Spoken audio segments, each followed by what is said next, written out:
국민주식 고충 처리반 국고처의 진행의 박건입니다. 자, 이번 주도 트럼프의 관세 전쟁으로 인해서 참 어둡고 힘든 한 주가 됐습니다. 자, 다음 주에 과연 어떻게 될까요? 정치적인 이슈 조금 해결되는가 싶은데 오늘 날씨처럼 이 어둠이 어떻게 거칠지 우리가 더 많이 연구하고 고민을 해봐야 될 것 같습니다. 자, 시장에 대한 고민 그리고 종목에 대한 고민 같이 해결책을 주실 두 분 소개하겠습니다. 장동우 권태민 파트너 나오셨습니다. 자, 두 분 어서 오십시오. 네, 안녕하세요. 네, 안녕하세요. 반갑습니다. 반갑습니다. 보통 이제 한 주 잘 지내셨냐고 좀 여쭤봐야 되는데 그렇게 여쭤볼 수가 없는 시장입니다. 어떻게 잘 버티셨습니까?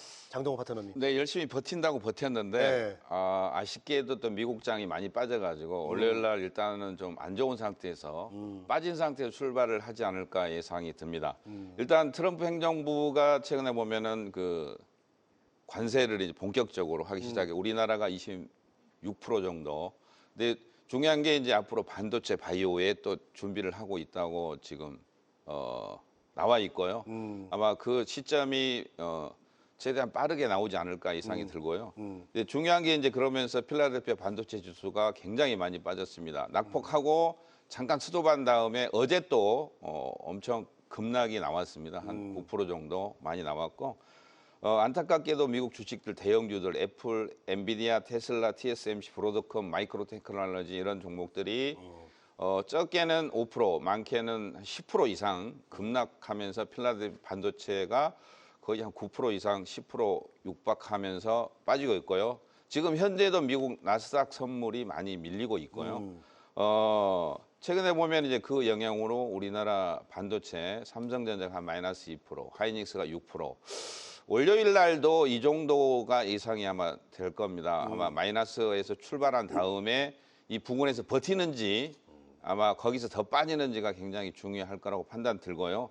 최근에 외국인들이 우리나라 주식시장에서 코스피, 코스닥 합쳐서 한 10조 정도를 매도를 했고 금요일 날 선물까지 합쳐서 한 마이너스 하루에 2조 5천억 정도 하루에 그냥 막 투매를 넘어서 패닉 상태로 지금 올라가고 있습니다. 그리고 전 섹터가 지금 급락 중이고 특히 공매도하고 연결돼서 없는 주식도 빌려서 매도를 한다는 거죠. 공매도라는 게 좀 안타까운 현실인데요. 최근 이제 금요일 날이죠. 정치적 리스크가 해소됐지만 이 문제로 환율이 어느 정도 안정권에 접어들었는데 또 시간으로 오르는 모습이 지금 나오고 있습니다. 그래서 가장 큰 걱정이 월요일 날인데요. 그렇지만 우리가 가장 힘들 때 뭔가를 또 준비를 해야 되기 때문에 제가 다음 주에 관심 섹터는 별로 없지만 희망을 한 가지 드리면 최근에 단기로 낙폭이 굉장히 심한 종목군들이 있습니다. 한 마이너스 30%에서 많게는 마이너스 40% 정도 빠졌던 종목군들 위주로 반등이 나오는 종목군들, 특히 이제 공매도가 급격하게 많이 나왔는데 네. 반등이 나오면은 반대로 외국인들이나 기관들이 매수를 해야 되거든요. 그래서 쇼커버링이 들어오는 그런 종목군들 위주로 한번 유심히 봐야 되고 그렇지 않은 종목군은 현금을 일단 30% 정도 현금을 만든 다음에 네. 반등이 언제 나오는지 주식이 아무리 힘들고 어렵더라도 모든 종목이 다 빠지지는 않습니다. 반드시 올라가는 종목군이 있기 때문에 그 종목군을 매매하거나 물타기하는 그런 부분을 준비하기 위해서 현금을 한 30% 정도를 현금을 유지하자 이렇게 말씀드립니다. 네. 자, 쇼커버리 나오는 반등 종목 주목해보자 얘기해 주셨고, 자, 권태민 파트너님. 권태민 파트너님은 이번 주 어떻게 잘 지내셨어요? 어떻게 버티셨습니까? 서로 다 어려웠죠. 네. 이번 주가 만약에 안 어렵다면 그 뭐 거짓말일 것이고 대신 이제 뭐 정치인 관련 좋아하시는 분들은 뭐 돈을 벌었다는 얘기가 있는데 그건 이제 도박을 하신 거죠. 이제 투자를 하셔야지 투기를 할 수 없으니까. 네. 지금 미국 관세 불안감 뭐 이런 것들은 뭐 어느 방송에서든 어느 시간대든가 다 얘기할 거예요. 맞아요. 뭐 같은 얘기를 해드리고 싶지는 않고 네. 관세를 매긴 거가 중요한 게 아니라 상대방 측에서 한 방을 맞으면 때리려고 덤벼드는 이제 그런 것 때문에 전쟁이 일어난다 그러거든요. 싸움이 일어나기 때문에 네. 그 후속 조치가 더 불안한 것이고 미국 오늘 하락의 그 이유 중에 가장 큰 거는 결론은 부메랑이 돼서 미국 경기가 안 좋아질 것이다 라는 그런 얘기가 지금 공론화가 돼 있습니다. 거기다가 제롬 파월 의장이 이제 트럼프 대통령은 제롬 파월 의장에게 오늘 새벽에 이제 우리나라 잠들어 있을 때 금리를 내려야 된다라고 강력하게 얘기를 했습니다. 근데 제롬 파월 의장이 지금은 급하게 움직일 그 상황이 아니다라는 식으로 얘기를 했어요. 결론적으로는 경기가 좀 안 좋아질 것이다라는 표현은 했지만 금리를 내릴 것이라는 표현까지 해줬어야 되는데 그거를 뒤로 빼고 지금은 급하게 서두르지 않고 있다라는 얘기 때문에 하락폭이 더 깊어진 거예요. 근데 트럼프 대통령의 그 본심을 아셔야 되겠죠. 트럼프 대통령은 금리를 인하하는 이유가 가장 중요한 게 미국 잘 살게 하기 위해서예요. 그게 관세를 떠나서 잘 살게 하고 싶은 이유는 뭐냐면 적자 재정을 편성해서 지금 미국 시장을 움직이고 있기 때문에 방위비도 뭐 1,450조 달러 이렇게 되잖아요. 거기에 따른 적자 재정에 대한 이자가 많기 때문에 금리를 인하할수록 지출이 줄어들게 되겠죠. 이 이자가 줄어들게 돼요. 그렇기 때문에 엄청나게 효과를 볼 수 있는 거예요. 근데 경기는 좋아지고 있는데 금리를 내린다? 이거 말이 안 되잖아요. 중앙은행은 이렇게 할 수가 없단 말이에요. 그래서 그 제롬 파월 의장은 안 된다는 식으로 얘기를 했었는데 뭐 올해 2번 한다고 했었지만 근데 금리를 급격하게 내리려면 주가가 내려와야 돼요.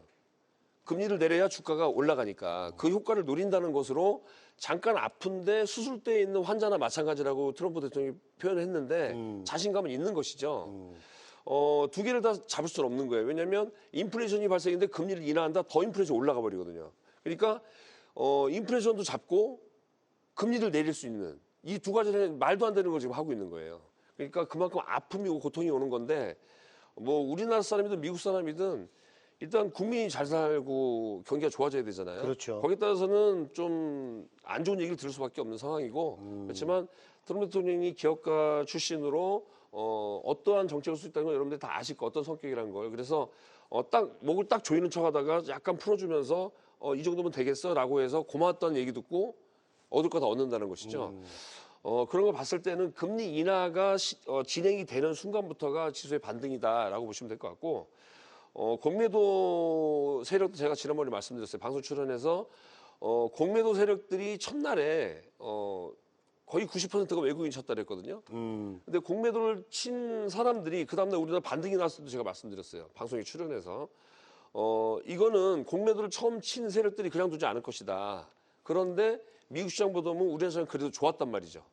상당히 좋았고 상당한 선방을 한 우리나라 시장입니다. 오히려 코스닥은 상승까지 했었고 그러면 미국이 또 여기서 추가적으로 5% 이상씩 다 하락을 했는데 어떻게 될 것이냐. 저희한테도 이제 데미지가 오겠죠. 왜냐하면 그 누구나 저도 35년 만에 2200포인트 빠지는 걸 못 본 것 같아요. 이렇게 빠졌는데 결론적으로는 모든 사람의 심리가 팔고 싶다는 얘기가 나올 겁니다. 거기다가 이제 국내 이제 불확실성이 하나 제거가 된 부분이 있잖아요. 그것 때문에 사실은 약세장에서 돈이 또 일부 또 개별 종목으로 몰릴 수밖에 없어요. 이제 그거를 한번 예상해 보신다면 투자보다는 투기를 하시는 분들은 모르겠지만 정말 선수급 아니신 분들은 갖고 있는 종목들에 대한 떨어질 때 좀 거래량이 많이 늘지 않은 종목들은 더 사는 전략 그리고 돈을 갖고서는 아직 안 들어가신 분들은 좀 더 기다렸다 하시는 전략 이렇게 하시면 좋을 것 같고 아까 장동 대표께서 말씀하신 것처럼 현금 30% 꼭 갖고 계셔야 된다는 생각을 저는 항상 하고 있고 예. 호황장에서 저는 항상 100% 들어가는 경우가 별로 없어요.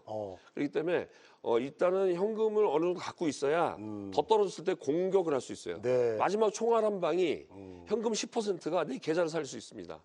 이거 분명히 명심하시고 만약에 100%다 갖고 계시다 살점 뜯어내는 그런 심정으로 10% 정도는 현금 만드시는데 또 어떻게 만드냐 물어보시는 분들이 계세요.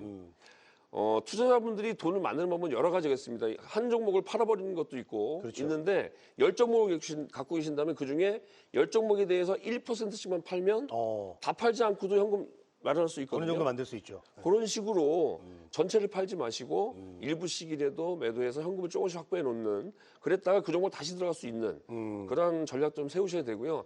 그래요. 다 갖고 끙끙 앓으시면 고통스러울 수 있다. 그렇기 때문에 하지만 지금 기회장이다. 네. 저는 다음 주부터 기회 온다고 생각합니다. 예. 급락이 한번 지내고 나면 급반응이 나올 수 있는 그런 시장이에요. 네. 경기가 안 좋지 않기 때문에 풀릴 수 있는 실타래다. 저는 이렇게 생각하고 단기간은 아니겠지만 4월 내로는 아주 큰 장이 한번 쓸 겁니다. 개별 주장이 쓰고 한 5월 정도가 지나가면서는 이제 글로벌도 좀 안정을 찾고 시장 전반적으로도 상승이 나오지 않을까 이렇게 한번 예상해 보도록 하겠습니다. 자, 국민고충 처리반 저희가 준비한 소식은 여기까지입니다. 함께해 주신 시청자 여러분 고맙습니다.